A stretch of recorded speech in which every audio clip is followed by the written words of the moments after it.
ہماری تاریخ کی وہ عظیم شخصیت ہے جنہوں نے مسلمانان ہند کو علیحدہ تشخص دلایا۔ لوگ تو ممنون ہے ہی، قدرت بھی ان کی کاوشوں کو تسلیم کرتی نظر آتی ہے۔ وقت اور اندھیری طاقتوں نے مل کر لکھوال بنی گالا کے ایک پہاڑ پر ان کا مجسمہ تراش ڈالا ہے۔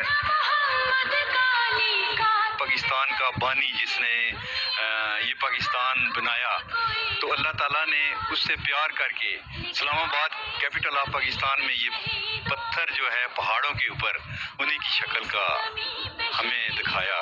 میں نے اس پتھر پہ قائد اعظم کی تصویر دیکھی تو مجھے بہت اچھا لگا۔ مقامی افراد کا کہنا ہے کہ یہ مجسمہ قدرت کا شاہکار اور ایک قومی ورثہ ہے جس کو پتھر اکٹھا کرنے والے ٹھیکیداروں سے شدید خطرہ ہے۔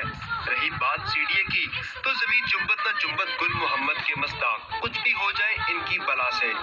سی ڈی اے کے کام سے پھر کہوں گا کہ اس پتھر کو خاص طور پہ آج کے 14 اگست کے حوالے سے اس کو محفوظ کیا جائے۔ اسلام آباد کے پہاڑوں پر قائد اعظم کا مشابہ یہ پتھر اس بات کا ثبوت ہے کہ مسلمانوں کو آزادی دلانے کے عظیم کارنامے پر قدرت بھی انہیں خراج تحسین پیش کر رہی ہے۔